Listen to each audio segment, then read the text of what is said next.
Salt and comfort ചാനലിലേക്ക് എല്ലാവർക്കും സ്വാഗതം.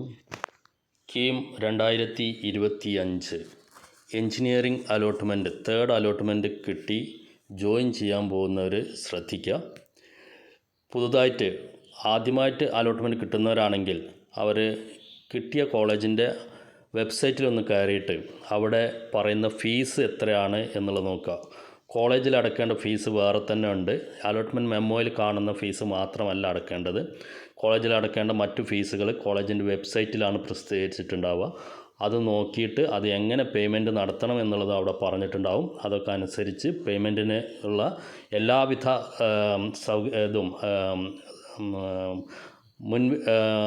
മുൻധാരണകളുമായിട്ട് പോകണം. അതേപോലെ ചില കോളേജുകളിൽ ഡാറ്റ എൻട്രി നടത്താനുണ്ട്. അഡ്മിഷന് മുമ്പായിട്ട് ഡാറ്റ എൻട്രി നടത്താനുണ്ട്. നേരത്തെ ഒരു കോളേജിൽ ജോയിൻ ചെയ്തവർ അവിടെ ഡാറ്റ എൻട്രി നടത്തിയിട്ടുണ്ടാവും. അവർക്ക് പുതിയൊരു കോളേജിൽ കിട്ടിയിട്ടുണ്ടെങ്കിൽ അവരും ആ പുതിയ കോളേജിൽ ഡാറ്റ എൻട്രി നടത്തണം. പഴയ കോളേജിലെ ഡാറ്റ എൻട്രി അല്ല വേണ്ടത്. പുതിയ കോളേജിൽ അതേ സോഫ്റ്റ്വെയർ തന്നെ ആയിരിക്കാം, പക്ഷേ പുതുതായിട്ട് നിങ്ങൾ ഡാറ്റ എൻട്രി നടത്തുക തന്നെ വേണം.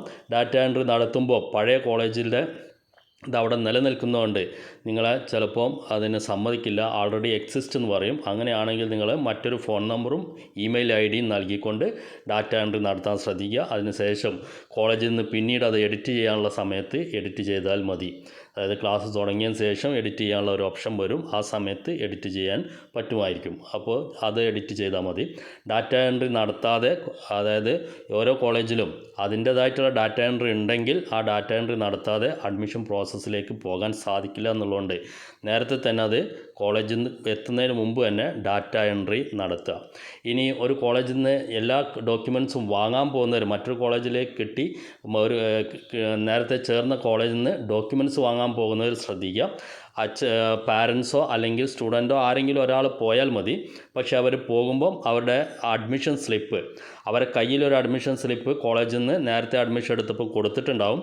ആ അഡ്മിഷൻ സ്ലിപ്പും നിങ്ങൾ അവിടെ അടച്ച ഫീസുകളുടെ എന്തൊക്കെ ഫീസാണോ അവിടെ അടച്ചത് അതിൻ്റെയൊക്കെ രസീതുകളും ഇതെല്ലാം കൊണ്ടുപോകണം. എന്നാലേ അവിടെ നിന്ന് പെട്ടെന്ന് നിങ്ങൾക്ക് നിങ്ങളെ ആവശ്യമായ ഡോക്യുമെൻറ്റ്സും അതേപോലെ നിങ്ങൾ അടച്ച ഫീസും എല്ലാം തിരിച്ചു വാങ്ങി അവിടുന്ന് പെട്ടെന്ന് രക്ഷപ്പെടാൻ സാധിക്കുകയുള്ളൂ. ഒരുപക്ഷെ ഏതെങ്കിലും റെസിപ്റ്റ് നഷ്ടപ്പെട്ടിട്ടുണ്ടെങ്കിൽ ആ കാര്യം കൃത്യമായിട്ട് കോളേജിൽ പറയുക. എല്ലാ റെസിപ്റ്റും നഷ്ടപ്പെട്ടിട്ടുണ്ടെങ്കിൽ കോളേജിൽ ചെന്ന് കഴിഞ്ഞാൽ മിക്കവാറും അവിടെ പോസ്റ്റ് ആവാൻ സാധ്യതയുണ്ട്. കാരണം മറ്റുള്ളവരെ വിട്ടതിന് ശേഷമേ ആ റെസിപ്റ്റ് നമ്പർ തിരഞ്ഞെടുക്കാൻ സാധിക്കുകയുള്ളൂ. അതുകൊണ്ട് തന്നെ അഡ്മിഷൻ സ്ലിപ്പും റെസിപ്റ്റുകളും കോളേജിൽ നിന്ന് നിങ്ങൾക്ക് തന്നിരിക്കുന്ന എല്ലാ റെസിപ്റ്റുകളും കൊണ്ടുപോകാനും കൂടി ശ്രദ്ധിക്കുക. ഡാറ്റ എൻട്രിയുടെ കാര്യത്തിൽ എന്തെങ്കിലും സംശയം ഉണ്ടെങ്കിൽ അവിടെ നിർത്തിവെച്ചിട്ട് കോളേജിൽ എത്തിയിട്ട് ചെയ്താൽ മതി.